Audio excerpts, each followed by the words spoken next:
us. I mean, the reason we've agreed to do this is there's some misinformation out there, and that's been hard for us. And that's why we, as a family, talked about it and agreed to do this, because the things that are being said are 100% not true. There's not drugs involved. There's not some weird love triangle. Ethan was stayed the night at his girlfriend's house, who was one of 5 girls who lived in the home. And it's just important that people let the criminal part of it try to work itself out, and that these all of the kids were just really good.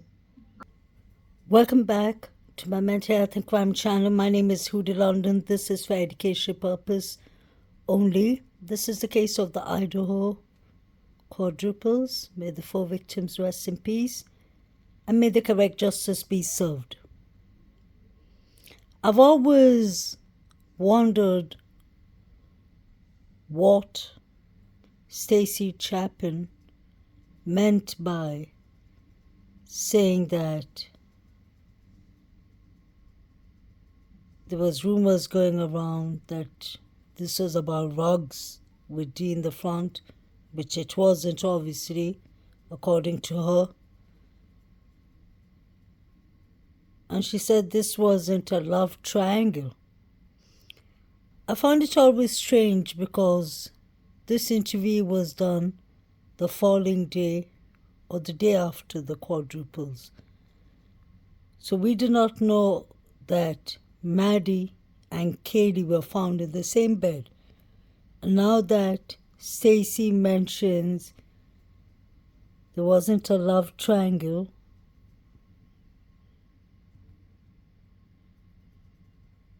it just makes me wonder more. What was exactly happening in this house?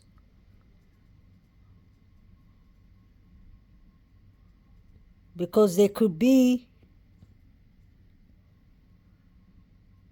more motives for these quadruples than we think. Just say if, I'm just speculating, guys, if Moscow, Idaho is a church community and they accept certain lifestyles, and maybe they don't accept certain lifestyles. Could that be possible? I'm just wondering. Because this interview was done very early on in the case. Why would Stacy say that? That is her words, not my words. So these were rumors that were going on early in this case. Important for us. I mean, the reason we've agreed to do this is there's some misinformation out there, and that's been hard for us. And that's why we, as a family, talked about it and agreed to do this, because the things that are being said are 100% not true. There's not drugs involved. There's not some weird love triangle. Ethan was stayed the night at his girlfriend's house, who was one of 5 girls who lived in the home. And it's just important that people let the criminal part of it try to work itself out, and that these all of the kids were just really good, great kids. So, I mean, the light of the school, I mean, everybody knew them. One of them, I believe, was his girlfriend was also killed. Is that correct? Yes, Xana. Mm-hmm. Yeah, they were in the same room. And I think that's all the questions I have, but I really do appreciate you guys sharing more about Ethan so we can understand more about him and share more about him with, Western Washington and the community here. Thank you. True. There's always an outcome, you get through it, right? Like, I don't know, whatever it is. This is something you wake up and you realize it's never going to go away. And it's a very different. 2 a.m. is a dark hour, I can tell you that. This is something you wake up and you realize it's never going to go away. And it's a very different. 2 a.m. is a dark hour, I can tell you that. We're all. Everything we do is all of us together. I mean, we're a pretty tight family. Did you say that they were the ones that called you about this happening? Yeah. Yes. So it was the triplets that called their parents to tell them about the quadruples. What were the police doing? Because they did not inform Kaylee's parents up to 4 p.m. The Chapins looked like they were informed by the triplets. Obviously, Hunter was called by Hunter Johnson, I believe. That is heartbreaking to find your own triplet and your best friends unalived. Sad.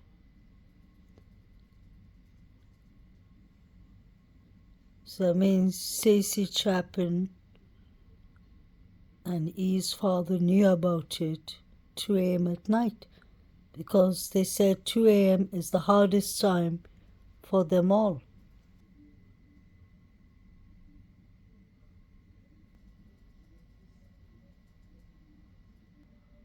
With ABC News. Just to follow up on what she asked, so the other two roommates were there at the time of the attack? All the information we have from our investigation is that yes, they were. Okay, but they were unhurt. That is correct. So is there any explanation as to why it took so long then for someone to call 911? You have surviving witnesses to an incident at 3 or 4 in the morning, and the 911 call didn't come until noon? I don't think I ever said that they were witnesses. I said they were there. Roberts with ABC News. Just to follow up on what she asked, so the other two roommates were there at the time of the attack? All the information we have from our investigation is that yes, they were. Okay, but they were unhurt. That is correct. So is there any explanation as to why it took so long then for someone to call 911? You have surviving witnesses to an incident at 3 or 4 in the morning, and the 911 call didn't come until noon? I don't think I ever said that they were witnesses. I said they were there. So, we don't know why that call came in at noon and not in the middle of the night. Would have we loved for that to have happened? Yes, but that's not how it took place. So okay, it's an accident. Let's not panic, And I remember texting Kaylee.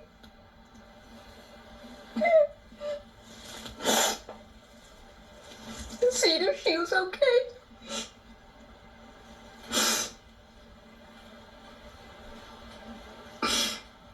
She obviously didn't ever respond. It was in the morning.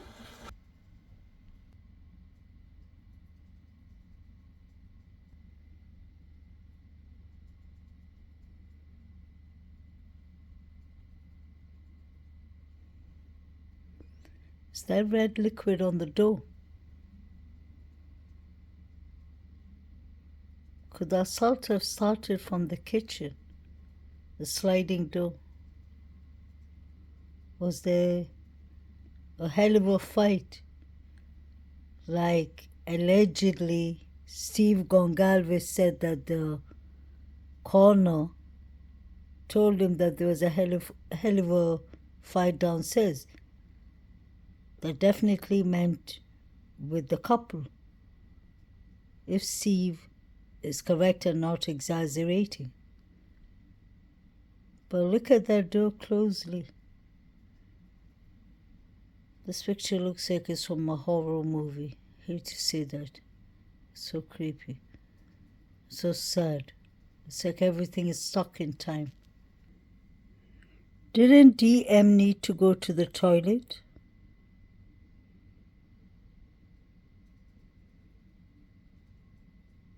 It leaked out from the grand jury, allegedly, that DM and BF were texting each other. Were they both at home when they were texting each other, or was one somewhere else?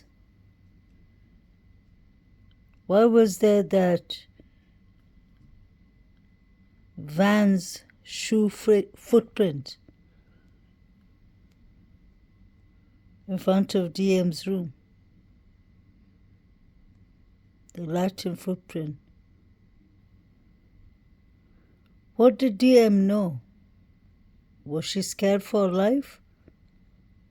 Was this an inside job? Was she the mall? Was she giving out information? It would have made sense if somebody in the inside was working with the people who did this horrific quadruples. It has to be somebody who knows the inside of the house and allegedly knows the dog and the surviving roommate, I believe.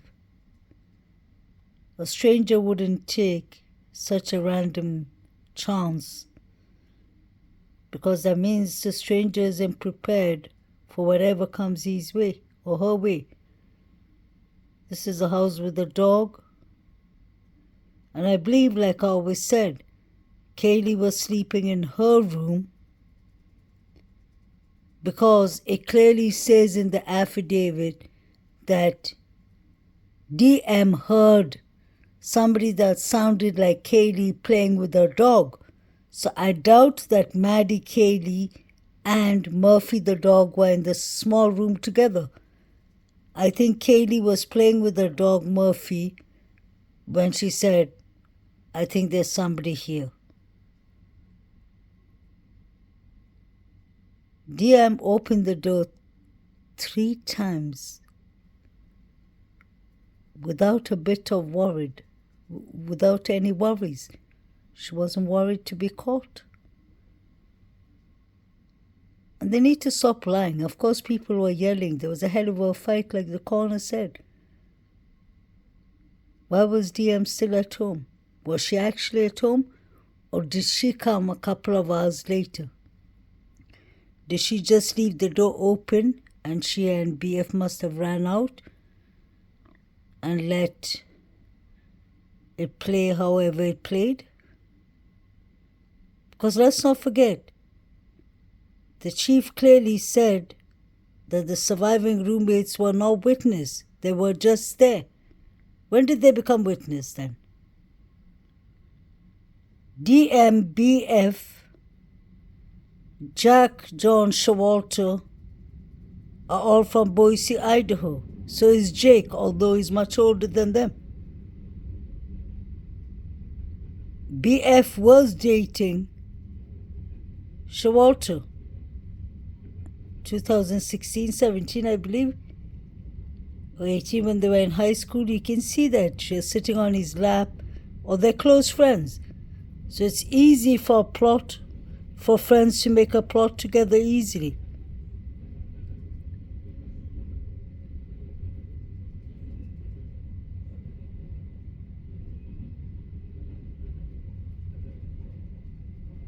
At the Halloween party, it looked like DM looked like she was really depressed and she looked like she was being bullied. From what I see from the pictures. Was this a retaliation? Could the girls have been mean girls? I'm just asking a question. Although motive is not important in the courts of law, motive helps you to get closer to who could have done this horrific crimes. And I believe this is more than crime of passion. I believe all 4 victims were targets in different ways. And this is 2 separate incidents. I still believe that.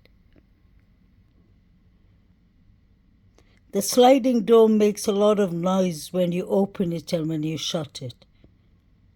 I remember that, and I've showed that a couple of times when Hunter opens the sliding door and the police come to talk to Kaylee. So if somebody opened the sliding door, whether it was from the inside or outside, I'm sure it would have made a lot of noise. People would have heard it. But then I understand they were inebriated and intoxicated and all, so that could have played a bit role too. But I believe somebody left the door open on purpose. I really believe somebody is working with them in the inside, although I strongly believe that BK is involved somehow or the other. I don't know what part he had to play with this or had to do with this, but he's involved somehow or the other. This whole place had lights at night, So why would a random person just take the chance and target a house that has 3 floors, a dog, 5 roommates, and possibly 10 or 50 guests? They usually do have parties. Unless the house was being bugged. I always wonder if there was bugs inside the house. If somebody was listening to the girls' conversation, watching the girls in action. Because this wasn't a college house, it wasn't a college dorms and all, but yet you have 5 young pretty girls living here. So any psychopath could get any ideas, and if this house was a house that was known to be a party venue, then anyone who could have come to the parties could have bugged the house from the inside to the outside. Maybe that's how they were watching the pictures. These people are tech savvy. They're students, don't forget. Many of these students are tech engineers and all that.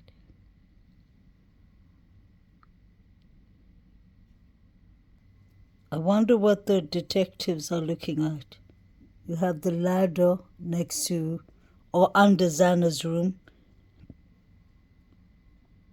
You have the first, second, third floor. Are the detectives looking at the pipes? Somebody could have... I don't think the pipes are that strong to climb up.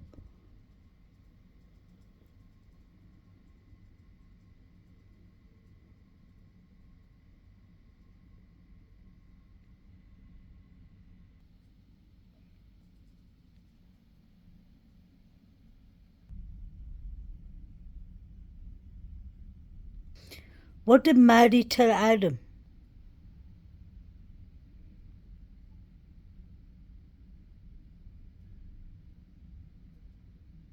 And did Adam tell Jagdi what Maddie told him?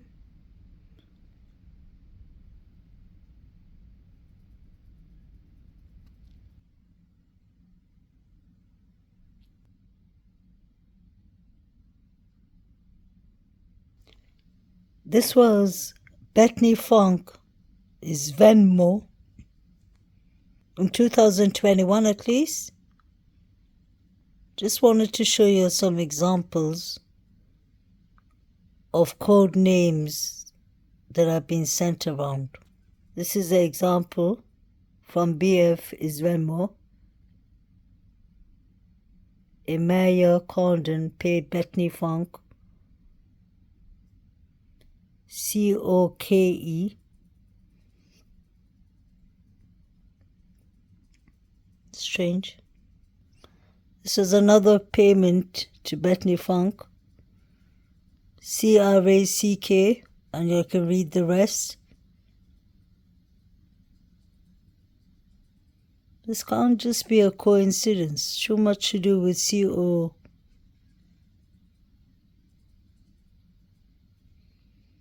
Was she dealing with it, I wonder? Allegedly.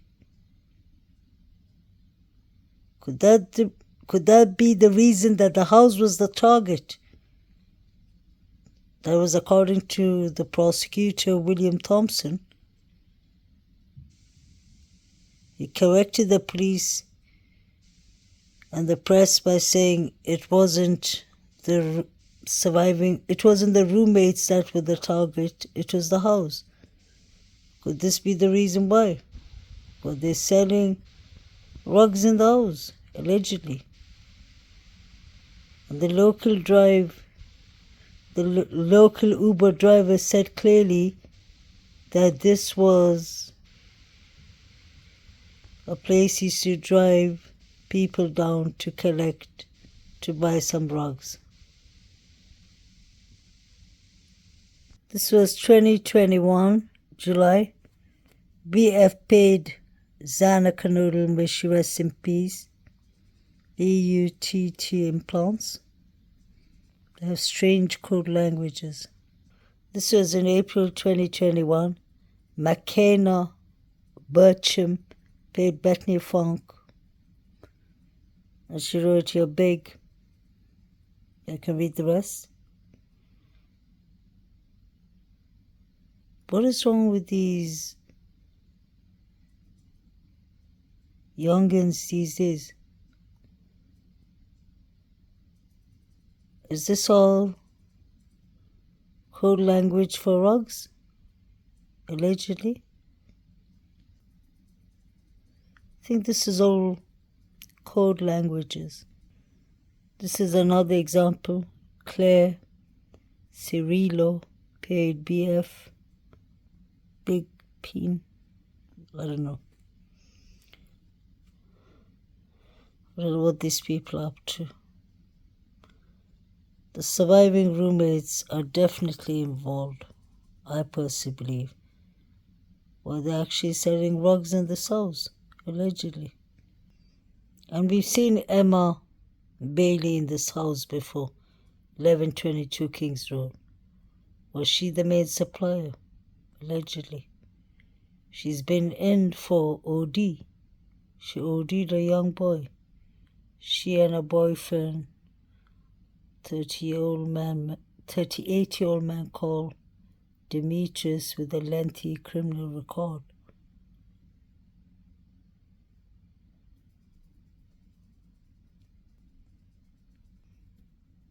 Pay attention to Emma Bailey taking out something from her butt with the tissue, and she throws it in the dustbin. Aren't the police supposed to have cameras and check? She's supposed to be talking to a lawyer. So this is a professional. There she is when she's in front of 1122 Kings Road. So I won't be surprised if there was rugs in this house. If that could have been the motive. Let's not forget, Brian Koberger has had a history with A-class drugs. What if he went into something milder, like pills or something, and he was buying it from 1122 Kings Road, allegedly? Hunter could have been part of it too. Why did they call Hunter first? Where was Emily that night? Isn't she supposed to be Xana's best friend? They always seem to be together. Where was Hunter and Emily that night?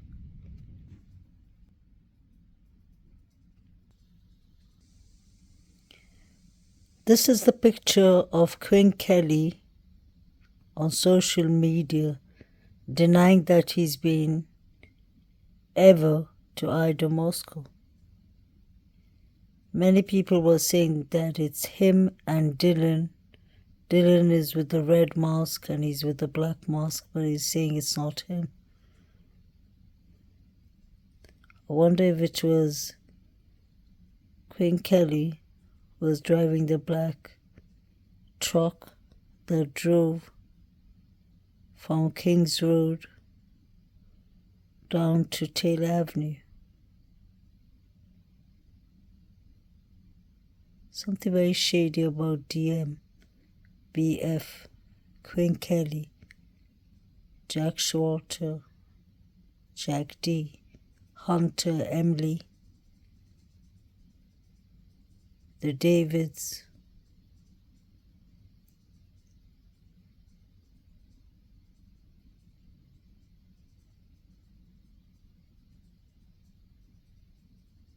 Where did Quinn Kelly and Dylan go that night? We know that BF went to the Sigma Chi party. Nobody knows where Xana and E were between 9 to 1:45, to be honest. Even the police don't know their timeline. That's why the Sigma Chi fraternity was under investigation. They were under the microscope. Where are the 3 DNAs? Male DNAs. Could DM be one of them? I don't think so. Whether she's male or female, it doesn't matter. I'm sure they've taken her DNA and BF and all four victims' DNA to rule them out first. But there's so many people who've been to this house. So how can they rule out everyone? I think they made the best decision by demolishing the whole house so that they don't have to answer for the 3 unidentified male DNAs. That's just my guess, my thoughts. The person in the black mask doesn't look like Adam Lodge. I've seen pictures of that person being compared to Showalter, and it does look a bit like Jack Showalter. And the same picture is being compared to Jake, Maddie's boyfriend, and it looks a bit like him too. I don't believe the eyes look anything like Adam. And Adam is much taller. This person was seen at 3:01 in front of the house. In front of 1122 Kings Road. Okay, so I looked at Dylan's VSCO page, and she's got a photo with a boyfriend on there, both wearing ski mask. The right photo is the rumored ski mask photo that apparently seemed to be around the house at the time of the unalivings from Snapchat. There was a lot of talk that Snapchat was used that night. Even that guy, was his name Phil? Or Dave? The one that came out in the beginning? The student who was talking? Who said that he heard the students overdose? Dave, yeah, was his name. Dave said that he had everything in his Snapchat and it was deleted. Quite strange. Wonder if the FBI has deleted them. Wonder what is going on in this Halloween picture. Then it looks like she's been crying.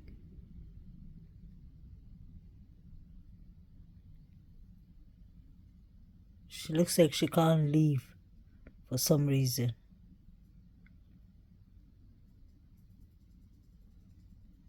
That was 2 weeks before the quadruples. Was all this just an act, or was there something horribly going wrong? Maddie looks like she's sitting on DM's lap.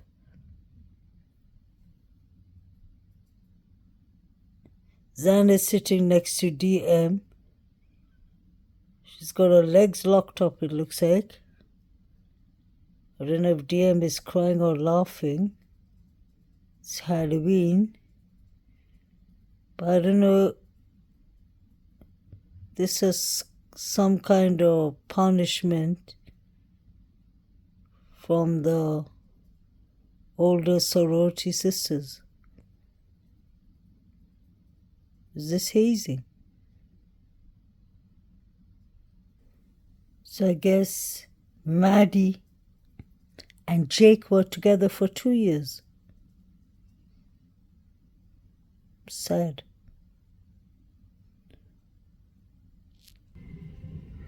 So Bethany Funk sent a message to Jake, sending you so much love, Jake. I just know she is sending you so much love today. Happy 2 years.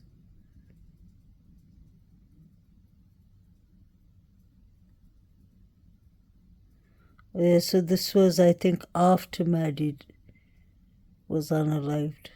That's sad. So Bethany Funk still talks to Jake. That's good. Jake is in Spain. I don't know if he works or goes to school, but I saw his Facebook.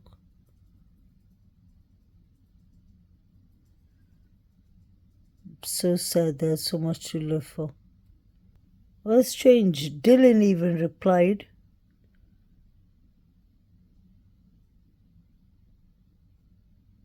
So it was Jake who wrote the first message above.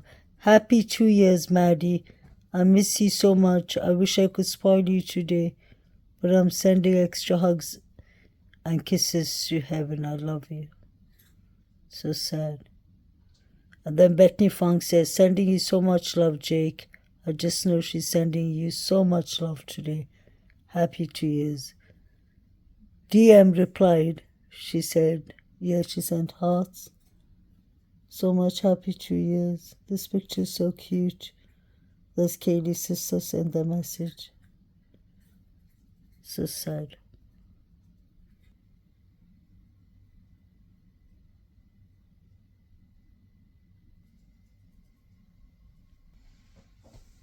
May the correct justice be served. Please like, share, and subscribe. Have a